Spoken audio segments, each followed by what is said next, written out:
কোনো ঠাঁই হবে না। তাবলীগ জামাত প্রায় 80 বছর যাবৎ এই কাজ চলছে। এর মধ্যে কখনো দেখা যায় নাই যে সরকারের অনুমতি নিয়ে, সরকারের পারমিশন নিয়ে ইজতেমা করতে হয়েছে, এরকম কখনো আমরা দেখি নাই। আমরা দেখেছি তাবলীগ জামাতের যখন ঘোষণা হয়েছে ইজতেমার ঘোষণা, তখন সরকার প্রধানরা ওই ইজতেমার কোনায় কোনায় বসে তারা মোনাজাত করত।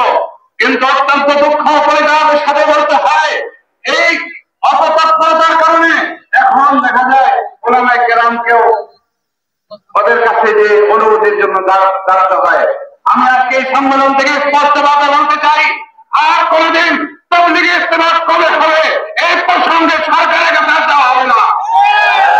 মুফতিরা যে ফয়সালা করবেন ওই ফয়সালা মোতাবেক তাবলীগ জামাত চলবে, ইজতেমা চলবে, তাদের কাছে আর কোনদিন যাওয়া হবে না।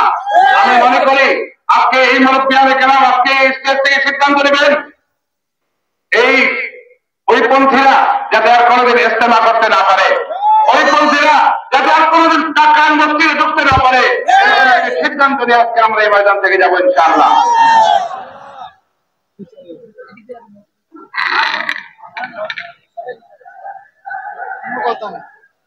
সম্মানিত উপস্থিতি,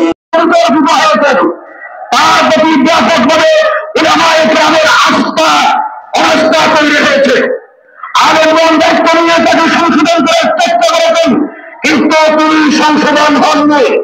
দাওয়াত তাবলীগের এই কাজ প্রতিষ্ঠিত হয়েছে উলামায়ে কেরামের পৃষ্ঠপোষকতায়।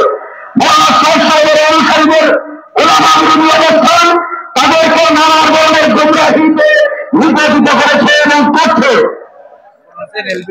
অতএব আজকের এই মহাসম্মেলনের উলামা অনুসারীদের পক্ষ থেকে আমার দাবি এবং অনুরোধ হলো, যতদিন তার গুমরাহি থেকে তওবা না করেন, ততদিন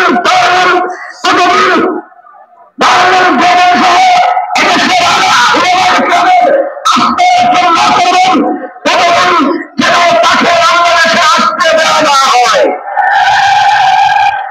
বিশ্ব ইজতেমা উলামায়ে কেরামের তত্ত্বাবধানে সবার নিজামে পরিচালিত হবে। কাকরাইল মার্কাজের কার্যক্রম উলামায়ে কেরামের তত্ত্বাবধানে সবার নিজামে পরিচালিত হতে হবে। ব্যক্তি মানুষ সরকারের কারণে ছাত্রগুলো পাওয়া আমাদের কোরবানি দেওয়ার বঞ্চিত স্বাধীন বাংলাদেশে কেউ বিশৃঙ্খলা তৈরি করো, আমরা অন্তর্বর্তীকালীন সরকারকে দেখাতে দেব, আমরা চাই না। আশা করছি সরকার বিবেচনায়, সরকার সার্বিক বিবেচনায় সঠিক সিদ্ধান্ত গ্রহণ করবে। মহান আল্লাহ তাআলা আমাদেরকে ইসলাম দেশ আপনার রাষ্ট্র কল্যাণে কাজ করার তৌফিক দান করুন, সঠিকভাবে দাওয়াত তাবলীগের কাজ করার হিম্মত দান করুন।